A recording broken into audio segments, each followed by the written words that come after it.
Periva Sharanam. Today we are going to see the fourth sloka of Soundarya Lahari.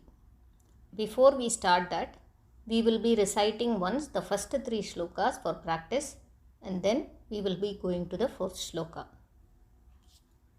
Shaktya yukto yadi bhavati shaktah prabhavitum na chedevam devo na khalu kushalaspanditum athastvamadhyam harihara virinchadibhirapi pranantum stotum va kathamakruta punyah prabhavati taniyam sampamsum tava charana pankeruha bhavam virinchis sanchinvan virachayati lokana vikalam vahatyenam shaurihi kathamapi sahasrena shirasam harasamkshuddyainam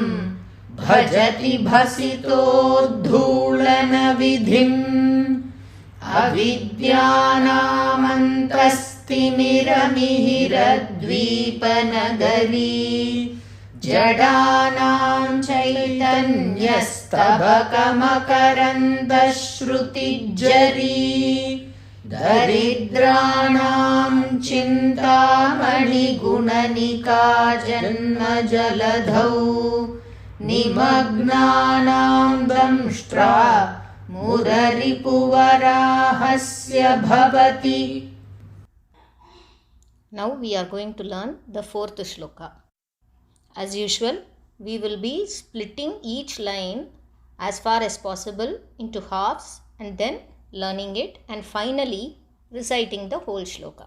Vadanyah panibhyam Vadanyah panibhyam Vadanyah panibhyam abhayavarado daivata ganaha abhayavarado daivata ganaha abhayavarado daivata ganaha त्वमेका नैवासि त्वमेका नैवासि त्वमेका नैवासि प्रकटितवराभीत्यभिनया प्रकटितवराभीत्यभिनया प्रकटितवराभीत्यभिनया भयात् त्रातुं दातुं भयात् त्रातुं दातुं भयात् त्रातुं दातुं फलमपि च वाञ्छासमधिकम् फलमपि च वाञ्छासमधिकम् फलमपि च वाञ्छासमधिकम् शरण्ये लोकानां शरण्ये लोकानां शरण्ये लोकानां तव हि चरणावेव निपुणौ तव हि चरणावेव निपुणौ तव हि चरणावेव निपुणौ त्वधन्यः पाणिभ्यामभयवरदो दैवतगणः त्वमेका नैवासि प्रकटितवराभीत्यभिनया भयात् त्रातुं दातुं फलमपि च वाञ्छासमधिकम् शरण्ये लोकानां तव हि चरणावेव निपुणौ त्वधन्यः पाणिभ्यामभयवरदो दैवतगणः त्वमेका नैवासि प्रकटितवराभीत्यभिनया भयात् त्रातुं दातुं फलमपि च वाञ्छासमधिकम् शरण्ये लोकानां तव हि चरणावेव निपुणौ त्वदन्यः पाणिभ्यामभयवरदो दैवतगणः त्वमेका नैवासि प्रकटितवराभीत्यभिनया भयात् त्रातुं दातुं फलमपि च वाञ्छासमधिकम् शरण्ये लोकानां तव हि चरणावेव निपुणौ. We will see the meaning of the fourth shloka now.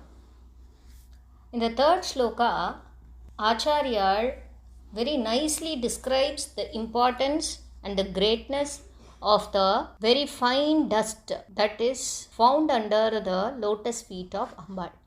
He describes the various categories of people and what it does to them. In the last two shlokas, that is the second and the third shloka, Acharya has tried to show the greatness of the dust which is found. He has done it with so much of unimaginable poetic beauty. Who else other than Acharya, who is the reincarnation of Ambal herself, can bring out such beautiful poetry? But when you do something unimaginable, then the next one becomes even more difficult because your expectation level goes up. He has explained the greatness of the dust that is found under the lotus feet of Ambal with so much of beautiful examples that describing her lotus feet is going to be even more difficult. This is what generally happens. Some poet does a poetry very beautifully, or we will take a case of an artist who does a painting which is very beautiful. Then the expectation from that person becomes even more high. So the benchmark is set high. It really becomes a challenge for him to take his creation to the next level. That is what we are going to see in this shloka. How innovatively and creatively he describes the greatness of Ambal's lotus feet is really something unimagined of before. Lalita Sahasranama says Ambala Samanadhika Varjita, someone who does not have anyone equal to her or even greater than her. She is the ultimate Shakti and all prevailing Shakti of everyone. So there can be no one who is beyond her or above her or even equal to her is what it says. It is very, very difficult to even think of describing her lotus feet, but Acharya does it in this shloka in a very beautiful way.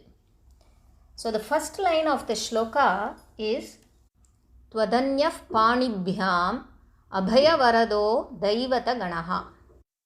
Twadanyaha is split into Tvat plus Anyaha. When we say it together, it will become Twadanyaha. So for the sake of explaining the meaning of the shloka, we will split it like this in a different order.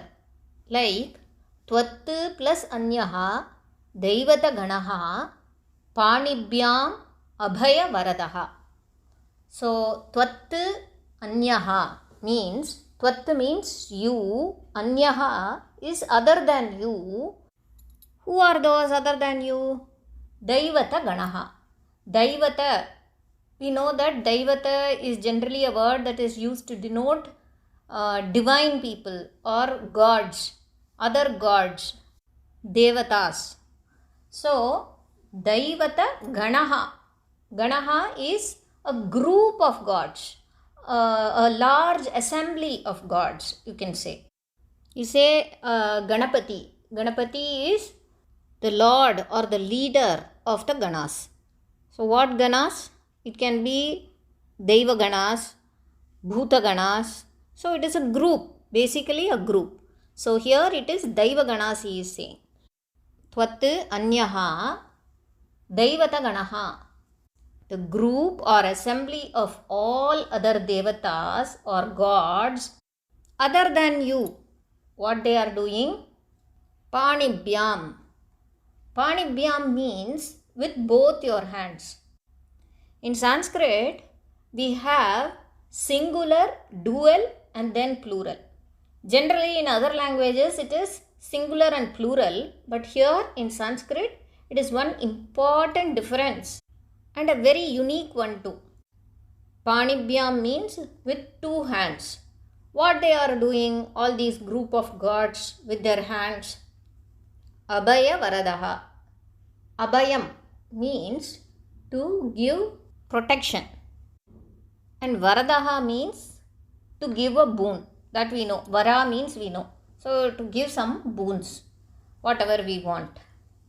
The full line comes to the meaning that the group or assembly of devatas other than you, what they are doing with their hands, with one hand they are giving you protection. They are saying, don't worry, I will be protecting you. And with another hand, they are giving you whatever you want. They are granting you all your wishes and they are giving you boons. So it is continued in the next line also. But in this line, he is excluding Ambal from this group of gods. So we have to remember that. Okay. So the next line is Tvameka Naivasi Prakatita Varabhitya Bhinaya. Now how do we split this? Tvam Eka Na Eva Asi Prakatita Vara Abhitya Abhinaya. Tvam Eka, you alone. Eka, because we are referring to a female person here. So he is using Eka. You alone. Na eva asi. Together when we read it, it becomes Naivasi, which means not like that. You are not like that. You only are not like that. Prakatita. Prakatita is a word that is being used in many languages. Like in Tamil also, we use this word. It is like making a declaration or showing or announcing, proclaiming. But here the apt meaning will be showing. It is just a display. Tvam eka na eva asi prakatita. Meaning, you alone do not do this like a display. Display of what? Vara abhiti, that is boon. Vara is already said, that is a boon. Or abhiti is protection from your fears. Abhinaya. Abhinaya or abhinayam is a word that is usually associated with dance forms. So the different gestures or different kinds of poses or different kinds of mudras that is being shown in dance is called as abhinayam. The same way here it means some gestures or posing. That is what is meant. The whole line comes to the meaning that you alone do not do this display of giving boons or granting boons and protection from fear just as a gesture. That is the whole meaning. Already in the first line, Acharya has said other than you. So there itself he has eliminated or he has separated Ambal from the other gods. And in the second line also he is saying you are alone who is not doing this. So there also he is giving something unique Ambal is doing. So what is the meaning of the first two lines? All gods other than you or an assembly of all other gods, they are showing in their hands the mudras of protection from fear and giving of boons. But you are the only one who does not do so like the other gods who are just displaying it like a gesture, like a abhinaya of bestowing us with boons and protecting us from fear. Here, does it mean that Adi Shankaracharya is trying to demean some of the other gods? No. He is now trying to show the greatness of Ambal. That we will learn in the next two lines. The next line is Bhayatratum datum phalamapicha vanchasamadhikam. So most of the words here is easily understandable by everyone. Bhayat tratum. Bhayat is protecting from the fear. The same words. Bhayat tratum means abhayam, giving abhayam or giving protection. Datum phalam apicha. That is giving a reward. Phalam is reward or whatever we want. Phalam datum, giving the reward. Apicha, not only that, vanchasamadhikam. Vancha is something that we desire. A very heartfelt desire is vancha. Some adhikam is in excess of whatever is actually required.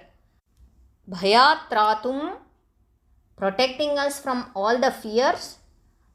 Phalam dhatum, giving us whatever we want or giving us our boons. Not only that, giving us whatever is our heartfelt desires and more than that. So if we say we want 100 rupees, we get 1000, like that. Lalita Sahasranamam also says Ambal as Punya Punya Phalaprada. Punyam Apunyam. For both of that, she is the Phaladhata or the giver of the fruit of our actions. If it is a good action, you get a reward. If it is a bad action, you get a punishment. She is the one who creates all the rules, which is punya, which is the punya. Nijagnya rupa nigama punya punya phalaprada. She is the one who creates all the rules and she is the one who is also the bestower of the rewards.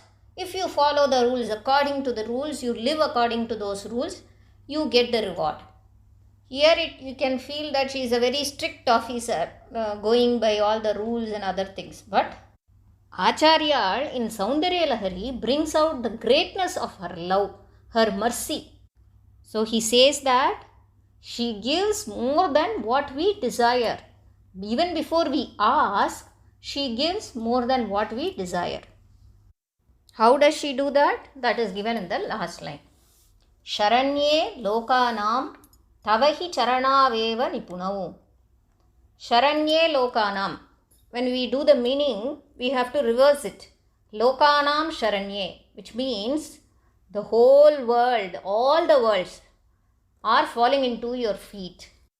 All the worlds are seeking your protection and surrendering to you. Lokanam sharanye. This word Sharanye we would have also heard in one of a very popular slokas of Devi Mahatmyam.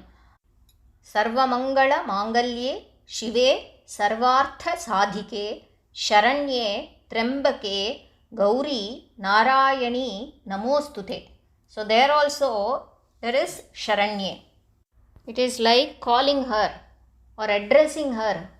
Hey Sharanye, the one Shakti to which the whole worlds surrender. Tavahi charanau eva nipunau. When we say together, charanau eva becomes charanaveva nipunau. So, your feet itself is an expert in what? In protecting us from fear and giving all our boons, whatever we desire, we want. Not only that, more than we want, your feet, which is an expert, itself is enough. Whatever the other gods or even a group of other gods, all other gods are showing by their hands of giving boon and protecting us from whatever fears we have, protecting us from all the bad things, you are not showing such hands, you are not showing such gestures, just like, protecting us or giving boons to us, because you don't need your hands for that. So that is why you are not showing. Your lotus feet will itself do it. Just for all these things you need not show, because just by meditating upon your lotus feet itself, whatever we want, more than whatever we want, we get them, and all our fears are removed and we get protection from all bad things just from your lotus feet. This shloka, Acharya very beautifully brings out the greatness of Ambal's lotus feet. The example that he gives brings out how unique Ambal is, her mercy is, how a very simple devotee, just by devotion and meditation upon her lotus feet itself, can get whatever he wants in his life. At this stage, we have to emphasize one point here strongly. We are human beings with wants. This Soundarya Lahari shloka is itself a mantra shastra, as told before. These shlokas, or even each shloka by itself, is a very powerful mantra, which chanted for so many number of times, for so many days, some proper procedures, you can fulfill some of your desires. It is very true. But here caution has to be exercised because it is also very dangerous. If you don't follow the proper procedure and if you are not guided properly with a guru, this is going to lead only to all negative effects rather than giving you positive ones, because anyway you are going to need some positive results. But if you don't do it properly with guidance of the guru, it is going to give you only negative results. So it is better not to venture into such kind of sadhanas. But whatever we want, as told here by Acharya itself, whatever we want, more than that Ambal is ready to give. Only her feet is ready to give. If you just have devotion, if you do bhakti to her, if you just meditate upon her feet, that itself will give you whatever you want and more than whatever you want. A mother knows what a child needs. When it is going to cry, she will know. When the child needs milk, she will know. When the child needs food, she will know. If just a worldly mother knows so much about the child, Ambal is the Lokamata, Loka Shakti. So she, as a mother to everyone in this world, from even the smallest organism to big devatas, she is the mother. That is established by Lalita Sahasranamam. It is our ajnanam that, or our ignorance, that makes us ask for something to her. I need this, I need that. If we think properly, we will say that it is foolish to even ask her, because she knows what to give and she knows when to give. Periva has stressed this point in various places in Devatin Kural. He has asked us to just surrender ourselves to her lotus feet and accept anything that she gives us. Instead of learning what we will get by parayana of this each shloka, what is the result from that, etc., it is better to just do the parayanam of the sloka for the sake of doing parayanam and to meditate upon Ambal's greatness, her mercy, her love and her lotus feet. Periva Sharanam.